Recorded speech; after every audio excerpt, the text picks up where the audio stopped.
네, 대박을 원한다면 여기로 오시죠. 안녕하세요. 대박천국 일부 장희선입니다. 오늘은 쉬어가나 싶었던 시장 역시나 빨간불을 켜냈습니다. 오전까지는 보합권에서 움직이던 양 지수가요. 12시를 기점으로 상승 전환에 성공, 마감까지 그 탄력을 잘 유지한 채 전약 후강의 장세를 보여줬습니다. 며칠째 상승도 계속되고 있고 특히 자금 유입이 활발해졌다는 점이 굉장히 고무적인데요. 이런 가운데서 오르는 종목들, 또 오르는 테마는 꽤 확실해 보입니다. 시장이 주는 이 힌트를 어떻게 전략적으로 활용할지 이슈탑3 오늘의 키워드로 확인해 보시죠. 자, 첫 번째 키워드는요. K증시의 상승 올라와 있습니다. 작년과는 확연히 다른 분위기죠. 거래량, 거래 대금 터져주고 있는데 수급은 사실 아직 좀 아쉽습니다. 여전히 외국인의 유입이 없다는 점이죠. 오늘까지 코스피에서는 4거래일 연속 팔자 스탠스를 보였는데요. 결국 새로운 돈이 아니고 있는 자금에서 빠르게 도는 장세인 건데 과연 코스피가 상승세를 이어갈 수 있을지 전망 짚어보겠습니다. 자, 이어서 두 번째 키워드는요. K칩스법 보입니다. 오늘 오전이었죠. 기재위를 통과했고 본회의 처리를 앞두고 있는데요. 이 법안이 최종적으로 통과가 되면 기업들의 세 공제율이 대폭 확대됩니다. 어제 엔비디아의 소켓 뉴스도 있었고 유리기판, CXL, 반도체 투자의 모멘텀이 꽤 여러 가지가 들어와 있는 상황인데 이번 K칩스법도 이 투심을 끌어올릴 수 있을지 의견 들어보겠습니다. 마지막 키워드도 보실까요? 이번에는 AI 기술 전쟁 보입니다. 결국 딥시크가 촉발한 일이죠. 미국과 중국을 중심으로 한 AI 패권 경쟁. 사실 미중뿐만 아니라 각국에서의 투자도 격화되고 있고 트럼프 2기도 2기인 만큼 보호주의 기조와 함께 경쟁은 더욱더 심해지고 있습니다. 그렇다면 여기에 따른 국내 기업들의 영향, 또 전망은 어떻게 될지 자세히 짚어보겠습니다. 자, 이렇게 오늘의 세 가지 키워드 확인해봤고요. 자세한 이야기는 현문현답 이슈탑3로 바로 이어가겠습니다.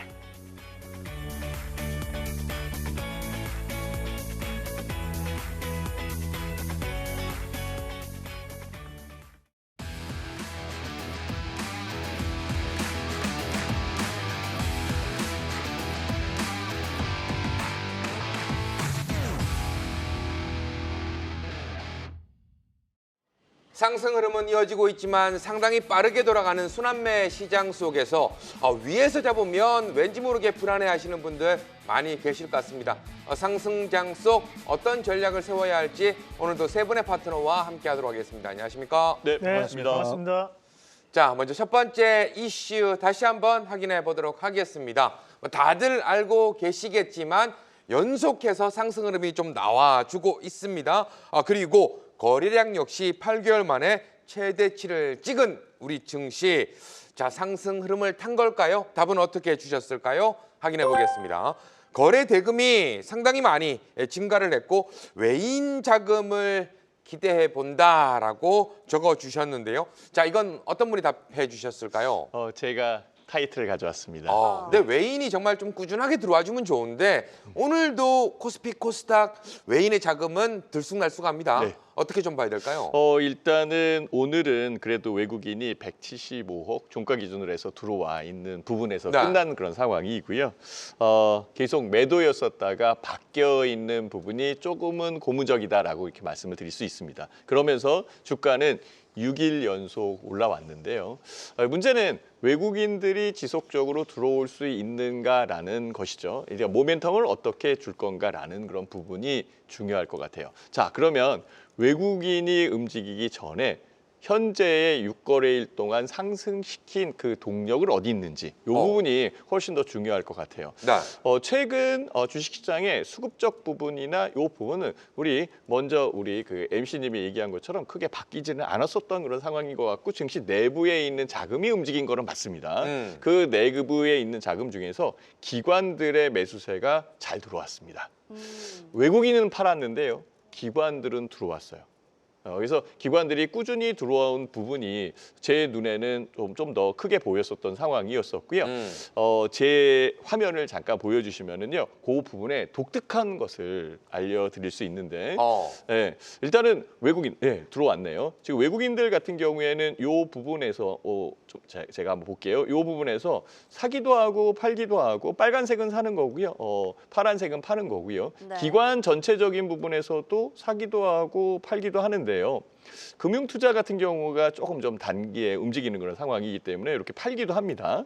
근데요, 여기에 보면은 기금을 한번 보시면은 단 한 번도 파란색이 없어요. 진짜 한 번도 없습니다. 다시 한번 요거를 좀 밑으로 내려가지고 보면은 1월 달서부터 여기 보면 1월 2일서부터 단 한 번도 없어요, 기금. 그러니까 기금은 올해 들어와서 단 한 번도 팔지 않았다라는 거예요. 그럼 계속적으로 담아 있었던 상황이고 그 물량들을 담아 놓은 그런 상황이죠. 기관 입장에서는 선취매를 했다라고 할 수도 있는 거예요. 저평가되어 있는 부분에서 들어온 상황이니까. 근데 이 기관이 다른 기관이 아니라 연기금, 기금이라는 얘기죠. 네. 그러면 파킹되어 있는 부분에서 주가가 올라왔으니 나올 물량은 아니다라고 볼 수 있겠죠. 여타 기관이 매수를 했다면 일부 금융투자 같은 경우에는 짧게 매매하는 경우도 있으니까. 자, 이제는 외국인만 들어오면은 현재 가격대 여기서는 충분히 올라올 가능성이 높아요. 네. 자, 외국인이 안 들어온 것은 이 부분을 보면은 알 수 있습니다. 제 차트를 잠깐만 한 번만 다시 한번 보여주시면은요. 자, 여기에 화면을 보면은 그 6일 연속 올라왔고요. 뭐 계속 올라오는 그런 부분이 있습니다. 근데요, 거래량을 이렇게 보면은 4억 주, 3억 주, 4억 주 요래요. 실질적으로 거래량은 5억 주를 넘지 않았어요. 근데 거래 대금은 여기 12조, 11조, 13조, 17조 이렇게 움직이는데요. 요게 4억 주, 5억 주였을 때 6조, 5조 이랬었던 것이 2배로 늘어났습니다. 즉 거래 대금이 늘었다라는 것과 거래량은 늘지 않았다라는 것은 시사하는 점이 굉장히 큰 거죠. 즉 큰 주식들이 움직인 겁니다.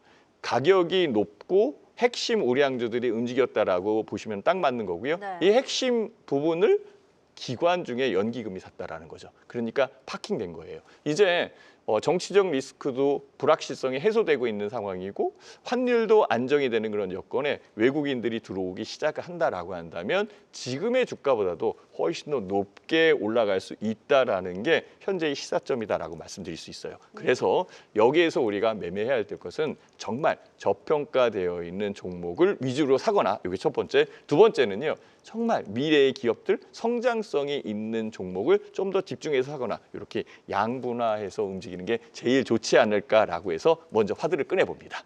좋습니다. 외국인 자금이 아직은 유입되지 않은 게 아쉽지만 들어온다면 더 큰 상승까지 가능하다. 좀 긍정적인 전망을 짚어주신 것 같습니다. 그래도 일단 거래 대금이 좀 많아지고 있다는 게 긍정적인데 거래 대금 많아질 때 특징이 또 IPO를 상장을 추진하는 기업들이 많아진다는 점이잖아요. 네네.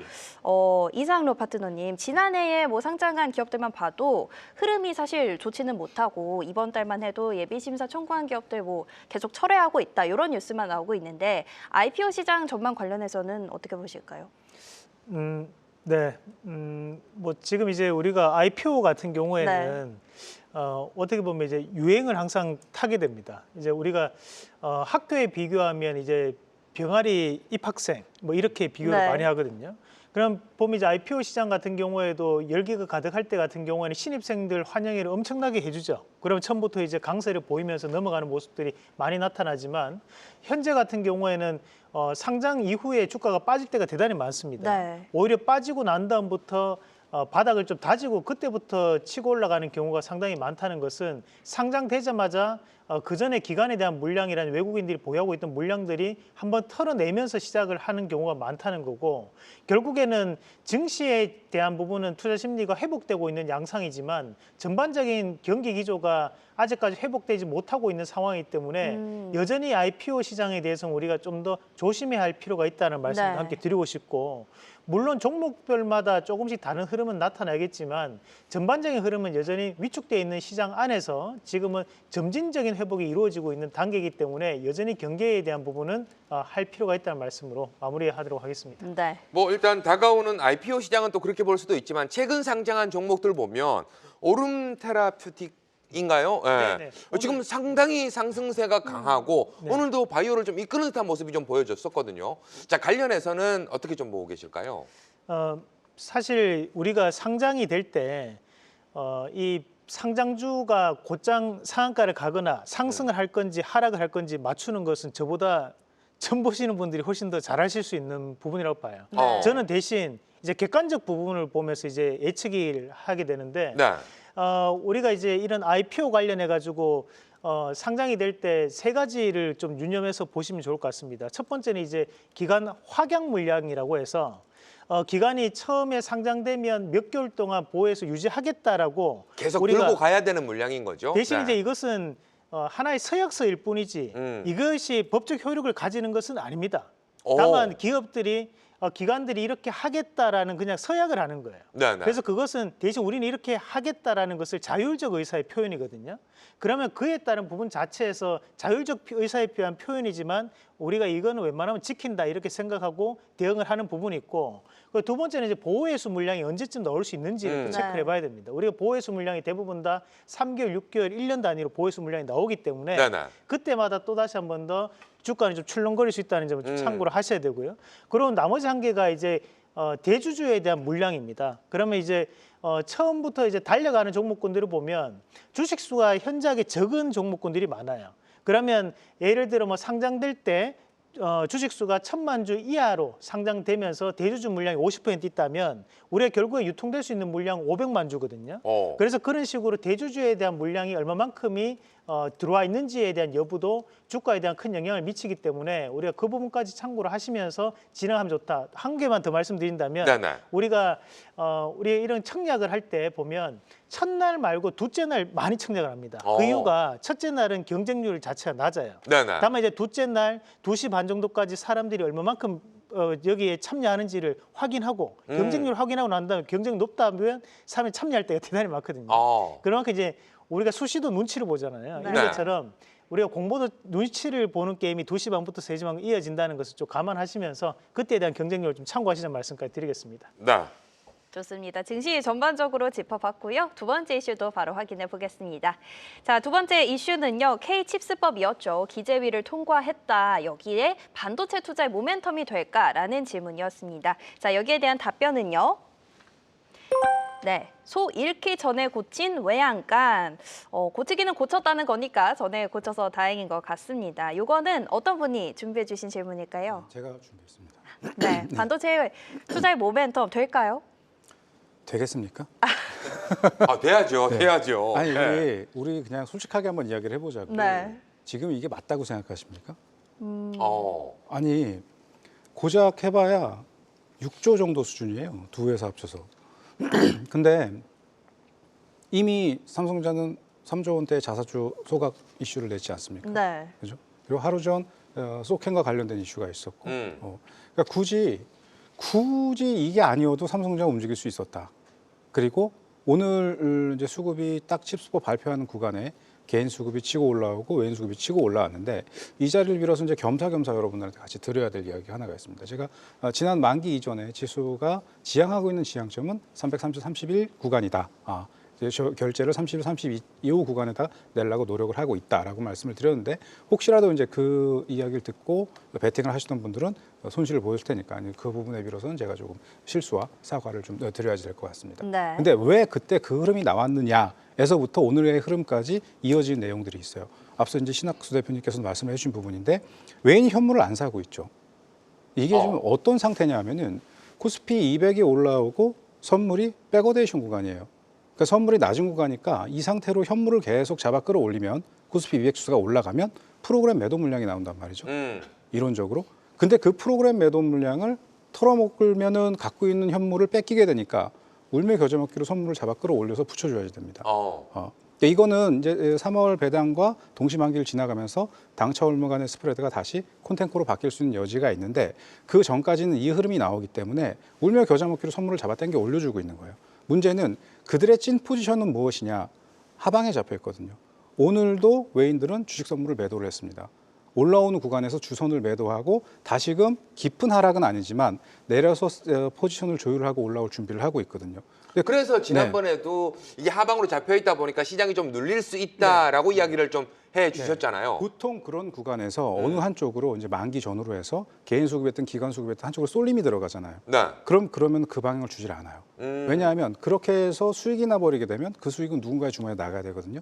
막대한 물량들의 수급 쏠림이 있었기 때문에 오히려 잡아 끌어올리면서 반대급부를 죽여버리고 다시 흐름을 잡은 흐름이란 말이죠. 근데 그러고 나서 지금 이어지고 있는 흐름 자체가 계속 그렇게 잡아 끌어가고 있는 거예요. 오늘도 굳이 삼성전자를 끌어올릴 거라고 하면 칩스법과 관련된 이야기가 나오기 이전에 충분히 잡아 끌어올릴 수 있었고 네. 또 그렇게 해서 삼전이 올라오고 다른 종목군들이 올라오니까 방산이라던가 그동안 지수를 끌고 올라갔던 종목군들이 다소 부진한 모습을 보였거든요. 오히려 전방위적 종목군들이 교차 상승하면서 흐름을 잡는다면 지수는 더 빨리 올라갈 수 있습니다. 속도를 제한하고 오히려 주식 선물을 매도하면서 흐름을 잡고 있는 이런 전반적인 모습들은 좋다 안 좋다를 떠나서 각자 살기 위한 몸부림을 치고 있는 거죠. 그래서 저는 이제 이 흐름이 지나고 나면은 모두가 좋아질 수 있는 구조가 만들어질 수 있을 거라고 보는데 중요한 건 그 구간에서 개인 투자자 여러분들이 어떤 종목군들을 가지고 어떻게 들고 버틸 수 있느냐라는 겁니다. 그래서 저는 지금 오래전부터 삼성전자라든가 대형주라든가 지주사라든가 이런 저평가되어 있는 종목군들에 대해서 강조를 드렸지만 네. 가야 할 자리, 이제 반발을 주어야 될 구간, 기준가 각 주체별로 종목마다 모든 종목엔 주체가 들어가 있거든요. 그게 기관이 됐든 외인이 됐든 조막손이 됐든 큰손이 됐든 그 각 종목의 주체별로 갖고 있는 기준가 정도까지는 반발하는데 부족함이 없고 그게 너무 격차가 커요. 지금 삼전 같은 경우에 삼성전자 같은 경우에는 7만 1,000원대 잡혀 있거든요. 그런 기준가라고 하는 게 충분히 거기까지는 갈 수 있지만 빨리 가지도 못하고 느리게 가는 구간에 진이 빠지는 거죠. 그래서 조금 이제 그런 흐름들이 나올 때까지는 삼전을 보유하고 계신 분들은 좀 편하게 보실 필요가 있고 조금 더 첨언을 하자면 소를 잃기 전에 외양간을 고쳤다고 하지만 네. 막말로 이왕해서 이거 가지고 나올 수 있는 건 아니라고 봅니다. 오히려 조금 더 빨리 정쟁에 휩싸여서 정말 지원해야 될 것들을 제대로 적시에 지원했다면 삼전을 비롯해서 많은 관련 기업들은 그만큼의 수혜를 볼 수 있었을 거거든요. 우리가 25% 뭐 30% 이게 뭐 대단하겠느냐. 그 5% 차이가 사실 적지 않은 금액입니다. 만약에 그걸 조금만 더 빨리 해줬으면 삼전 같은 경우는 9조가 넘는 금액을 더 수혜를 볼 수 있었을 거예요. 지금 이웃나라 같은 경우에는 500조를 쏟아붓는다고 하는데 물론 우리 입장에서 11조라고 하는 돈이 아니 그 뭐 11조는 사실 교회에 가서 기도하고 내는 돈이 11조지 나라에서 11조를 지원해 준다고 해서 이거 무슨 새벽 기도 가서 영빨로 메모리를 만들 수 있는 것도 아니고 메모리를 만들고 연구한다는 건 결과적으로 사람들이 인력을 갈아놓고 기술을 개발해서 만들어야지 되는 건데 네. 문제는 그럴 수 있는 뭐 주휴 시간도 뭐 52시간 아니 자본주의 사회에서 그 시간을 왜 이게 지금 무슨 관치 경영도 아니고 이게 어이가 없는 거거든요. 이런 것들을 외국인들이 봤을 때 어떻게 보겠느냐라는 거죠. 그런 부분들을 감안했을 때 탄력도가 떨어지는 흐름이 계속 나오는 거고 또 본인들이 외국인들이나 기관들이나 좋아서 가려고 해도 언제 누가 어떤 흐름에 의해서 뒤집어질지 모르니까 수급 자체를 항상 이거 잘못되면 꺼질 수 있어라고 하는 전제를 깔아두고 가거든요. 네. 보통 이제 우리가 해지라고 하잖아요. 해지의 비율이라고 하기엔 과도할 정도로 많은 물량들을 자꾸 그렇게 밑에 쌓아두고 갑니다. 그러니까 우리가 시장에 가다가 갑자기 어느 날 갑자기 이유가 없어요. 장대 양봉을 쭉쭉 뽑고 올라왔는데 뻑 하고 무너지잖아요. 이제 삼성화재 같은 경우도 이제 이 밸류업 지수가 움직임을 줘야지 되는데 오늘 밸류업 지수에서 튀는 방산주라든가 이런 게 나오니까 상대적으로 지수는 많이 올리진 못하고 내려야 될 종목군들이 그런 것들 총대를 메고 가게 되는 거거든요. 이게 계속 반복되는 흐름이 이제 어떻게 보면 개인 투자자 여러분들은 수급이 좀 지저분하다, 안 좋다, 이래서 우리나라 안 된다 이렇게 생각할 수도 있겠지만 머지 않았습니다. 언제까지라고 이상한 흐름들이 비정상적인, 비상식적인 것들이 계속 유지될 수는 없거든요. 네. 항상 비상식은 상식으로 회귀하게 되어 있어요. 이제 올 가을, 올 겨울 시장의 전반적인 것들이 바뀌기 전에 시장은 먼저, 수급은 먼저 바뀌게 되어 있거든요. 지금 구간에서 좋은 종목군들을 조금 많이 모아두시고 다소 피곤하고 스트레스를 받으신다고 해도 너무 쾌념치 마시고 차분하게 좋은 종목, 저평가 종목군들, 올라갈 성장성이 보장된 종목군들에 대해서 좀 모아가시는 전략 좀 유효하다고 보고요. 네. 칩스폿도 좋고 소캠도 좋고 다 좋은데 지금 우리 처지는 좀 발등에 불이 떨어졌다. 그러니까 그런 부분들을 감안했을 때 많이 갈 수 있는 종목들이 많이 있으니 잘 모아가셔라. 이렇게 말씀을 드리도록 하겠습니다. 네. 지금 뭐 얘기를 좀 잘 해주셨지만 신학수 파트너 네. 어떻게 보면 오늘 나온 이야기는 이제 K칩스법이라 그래서 네. 뭐 대기업 같은 경우는 뭐 10%에서 15% 상향, 15%에서 20% 상향.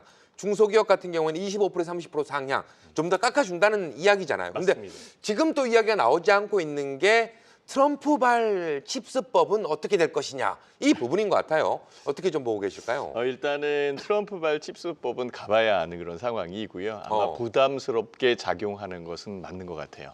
그래서 결과적으로는 우리 정재훈 파트너께서 잘 얘기를 해주셨고요. 결국은 주가가 올라올 수 있는 여건을 어떻게 만들어갈 거냐라는 거고요. 네. 지원이나 지원책 같은 경우에는 미리 해줘야 되는 그런 상황이고 정말 우리나라 같은 경우보다 다른 국가들은 먼저 하고 있었고 더 많은 금액을 해주고 있어요. 소위 일본 같은 경우에도 반도체에 대한 투자를 더 늘려가고 있는 그런 상황이기 때문에 결국은 경쟁적 부분에 굉장히 치열할 것이다라는 것은 제가 얘기를 안 해도 아시게 될 겁니다. 그렇지만은 결국은 반도체에 대한 여건에서 삼성전자가 어떤 식으로 회사를 운영하고 네. 그 기술력을 넓혀갈 것인가 이게 제일 중요한 그런 상황인 거고요. 특히 이제 업황에 대한 턴어라운드가 굉장히 중요한 것 같아요. 아직까지는 업황에 대한 턴어라운드가 우리나라에 들어오지 않고 있는 그런 상황이기 때문에 조금은 더 시간이 걸리지 않겠나 이렇게 생각이 듭니다. 네, 알겠습니다. 자, 이렇게 해서 조금은 어렵지만 두 번째 이슈 한번 살펴봤고요. 세 번째 이슈도 바로 확인해 보도록 하겠습니다. 자, 세 번째 이슈 많은 분들이 관심 가지고 있죠. 미중 간의 AI 기술 전쟁 본격화. 야, 이게 좀 무역 분쟁하고 좀 비슷하다 보니까 우리나라에는 또 어떤 영향이 미쳐질까? 그에 대한 답은 어떻게 주셨을까요? 자, 중국이 본격적인 AI 로봇 투자 확대로 인한 수혜를 한번 기대해 보자라고 남겨주셨어요. 자, 이 답은 뭐 이상로 파트너가 주신 것 같은데 네. 최근 국내 시장이 조금 더 거래 대금도 몰리고 하는 게 저도 뭐 이것저것 찾아봤더니 환율도 그렇게 많은 변동이 생기지는 않고 다른 투자처가 별로 없는 게 아닌가 이런 생각이 좀 들더라고요. 미국에서 M7 좀 쉬어가는 그런 구간 속에서 지금 가상시장도 그닥 좋은 모습은 보여주지 않고 그렇다 보니까 국내 시장이 좀 들어오는데 중국이 불쏘시개 역할을 좀 해줄 수 있을까요?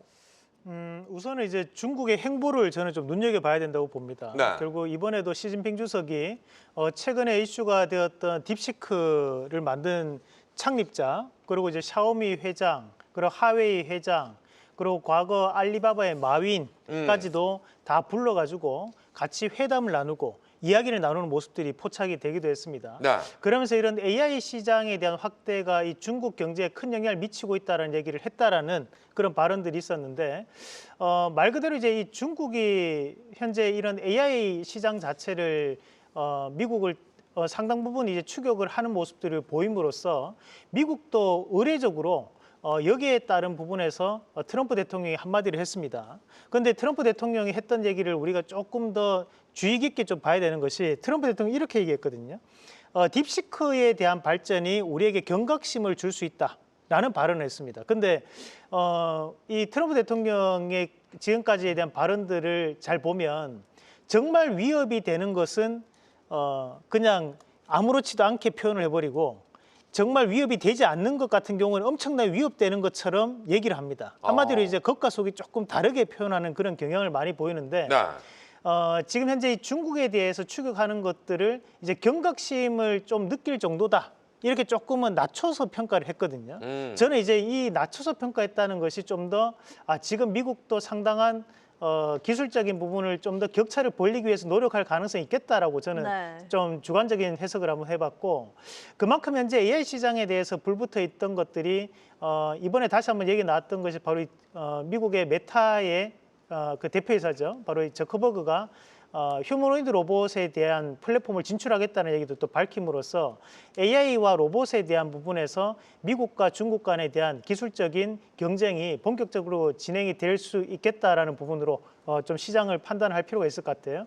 그래서 오늘 시장에서도 강한 상한가를 갔던 기업이 이제 유일 로보틱스라는 기업이 오늘 네. 강하게 상한가를 가는 모습도 보여줬고 특히 오늘 생성 AI라든지 또는 로봇 관련주들이 대거 반등에 나서는 모습들이었거든요. 네.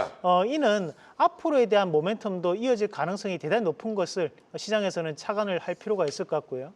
뭐 AI 종목군들은 현재 또 의료 AI가 오늘 또 시장에서 상당히 강한 모습들이었습니다. 그래서 AI 관련된 기업들에 대한 순환매 그리고 로봇주들은 감속기 또는 우리가 현재 대기업과에 대한 연관성이 있는 기업들 위주로 선별적 공략이 필요한 자리라는 말씀까지 함께 드리겠습니다. 좋습니다. 결국 중국의 투자가 늘어난 쪽, 뭐 의료 AI나 로봇 같은 쪽 경우에도 조금 더 지속성이 있다, 선별해서 종목을 봐야 한다라고 짚어주신 것 같고요.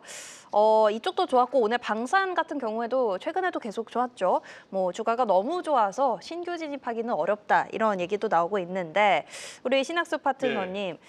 지금 뭐 소위 말하는 그 빅4 종목에는 접근하기가 조금 어려울 것 같고 방산주 그래도 저희가 그 아랫단에 있는 친구들은 좀 계속해서 지켜봐도 될까요?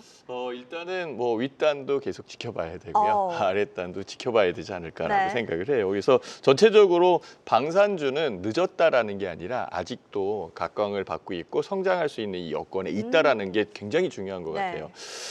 유럽에서요. 17일 날이면은 어제네요. 그렇죠? 프랑스 파리에서 긴급 회담을 했는데 유럽에 대한 지역적 방위력을 강화시키기 위한 긴급 회담을 했어요.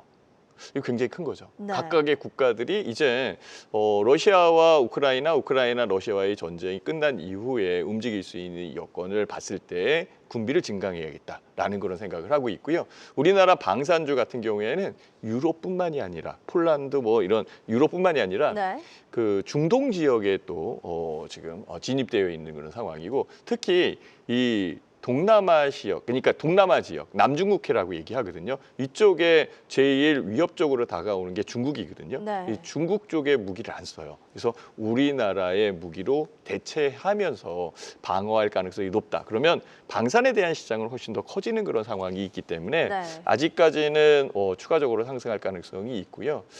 하나 에어로스페이스 있죠. 네. 그게 예전의 이름이 삼성 테크인이었어요. 어. 삼성그룹 너무 아까울 것 같아요. 지금 시가총액이 지금 11위까지 올라오고 있는 네. 그런 상황인데요.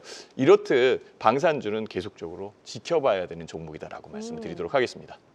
자, 지금 뭐 방산도 방산이지만 일단 정지원 파트너 오늘 뭐 보니까 원전 쪽도 또 다시 이야기가 좀 나오는 것 같습니다. 네. 일단 뭐 체코도 체코지만 계속해서 원전도 이야기는 좀 나오고 있는 가운데 우리가 집중을 좀 더 해봐야 될까요?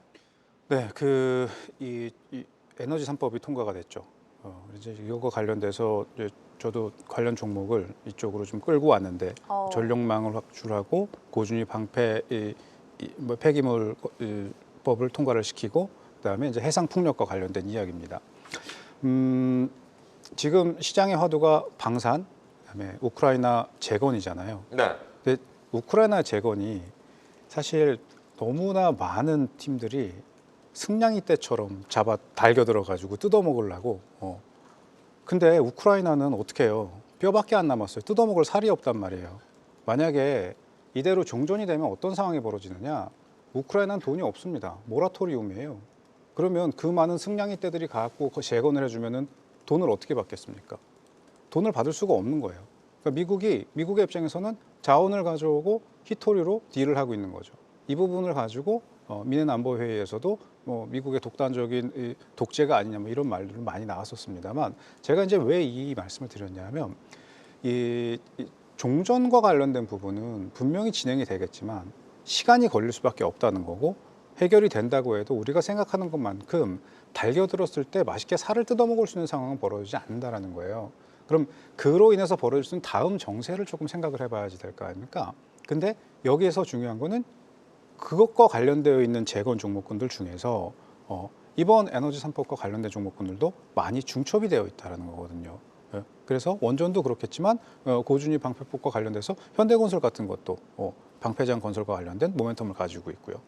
또 이제 더 나아가서 RE100까지 들어가게 되면은 이제 소형 SMR 얘기까지 나와야지 되는데 좀 긴 이해가 되니까 패스를 하고 그럼 결국 저는 에너지와 관련된 원전과 관련된 부분들 소형 SMR뿐만이 아니라 전력 사업, 전력망 확충까지도 넓게 보자라고 하면은 에너지 법 3법 통과와 관련돼서 그리고 우크라이나 재건과 관련돼서 지금 움직이고 있는 것들이 단 한 가지 주제로만 움직이고 있는 건 아니라는 거죠. 이것도 걸치고 있고 저것도 걸치고 있고 이러나 저러나 움직일 수 있는 거리들이 만들어졌다는 것은 지수의 움직임이 혹은 그 종목군들이 코스피 200 대형주라고 했을 때 지수를 내리거나 올리는데 활용이 된다고 해도 결과적으로 특정량의 수급만 조율되면 다시 갈 수 있는 흐름들을 가지고 있다는 겁니다.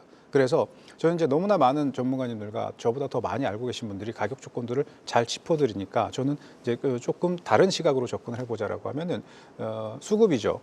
그래서 만약에 신용 물량이 너무 많이 잡혀 있다거나 혹은 네. 그 기초 자산이 다른 파생 상품에 미치는 영향, 혹 어떤 ETF의 기초 자산이거나 ELW의 기초 자산이거나 혹은 주식 선물의 기초 자산이거나 이럴 경우에는 그 파생 상품과 기초 자산에 준하는 다른 종목군들과의 밸런스를 좀 맞추고 난 다음에 움직여줘야 된단 말이에요. 우리 얼마 전에 MSCI의 주요 종목군들이 편출이 됐었죠. 두 손 두 발 들고 박수를 쳤어요. 일단 우리나라의 주요 종목이 거기에만 끼면은 답이 안 나옵니다. 왜냐하면 MSCI의 주요 종목군들을 그 벤치마킹하고 움직일 수 있는 조건이지만 그 지수가 못 가는 조건이라고 하면 아무리 좋은 종목도 그 지수에 포함이 돼서 움직임을 주지 못하는 거거든요. 근데 여러 개 종목군들이 거기 편출됐지만 만세를 부르고 그 종목들이 바닥에서 움직이기 시작하더라는 거예요. 롯데케미칼도 그랬고요. 너무 많아요. 오늘 이따 또 말씀을 드릴 건데. 그렇듯이 무언가에 너무 많은 개입을 하고 있는 종목군들은 밸런스를 맞춰줘야 될 것들이 많이 있어요. 우리가 지금 그게 좀 많이 어긋나 있습니다. 그래서 신용 물량도 많이 들어와 있고, 뭐 파생 상품에서 주식 선물도 많이 매도가 있고 잡혀 있고 이런 것들이 좀 조율이 되면은 좀 뭐 건설이 됐든 뭐가 됐든 다 흐름들이 잘 나오게 될 거예요. 그래서 저는 말씀 주신 방사능 관련 종목군들, 원전 관련 종목군들, 방패 관련 종목들, 또 재건과 관련 종목군들 조금 지금은 너무 올라왔다라는 생각이 들면 스스로가 생각하지 좀 너무 올라왔다는 생각이 들면 조금 쉬었다 보시는 것도 나쁘지 않고 그 사이에 움직일 수 있는 종목군들이 또 많이 만들어지고 있으니까 어쨌든 가야 하지만 좀 텀을 두고 보자. 네. 그렇게 좀 저 설명을 드리고 싶습니다. 좋습니다. 일단 그 방패로 여겨지는 뭐 조선, 방산, 원전, 트럼프 관련해서 잘 갔던 업종들이 너무 올라왔다면 조금 쉬어가는 걸로 보자라고 정리를 해주셨는데 그러면 지금 어쨌든 조선, 방산, 원전 이쪽 얘기도 나왔고 아까 반도체도 짚어주신 김에 이상로 파트너께 질문 드려볼게요. 조선, 방산, 원전 대 반도체 올라온 쪽 아니면 올라갈 쪽 어느 쪽이 좋으실까요?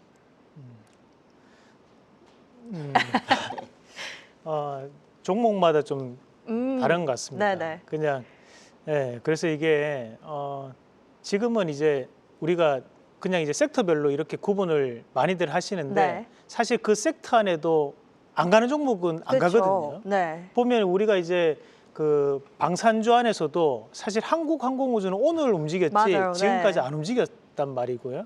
그리고 지금 보면 재건 관련주들도 과거에는 테마가 움직였지 지금은 또 우량주만 움직입니다. 네. 그리고 테마는 또 안 움직이거든요. 지금은 이제 전반적 시장이 그 순환매가 좀 돌고 있는 양상이라고 보는데 저는 그렇게 이분법적으로 만약에 본다면 네. 우리 시청자분들 입장에서 진입하는 것은 반도체가 좀 더 좋을 것이다. 왜냐하면 지금 현재 본질은 저는 낙폭과대라고 봅니다. 네. 결국 이 낙폭과대가 심한 종목군들이 좀 더 강하게 올라가는 경향이 많이 보이기 때문에 저는 상대적으로 현재 반도체가 좀 더 빠져 있고 추가적인 여력이 있다라는 부분으로 말씀을 드리고 싶습니다. 알겠습니다. 신규 진입의 관점에서는 반도체를 짚어주셨고 하지만 그 안에서도 또 종목들이 중요하겠죠. 종목들 잠시 후에 확인해 보겠습니다. 일단은 이렇게 현문여답 이슈 탑3 모두 살펴봤습니다.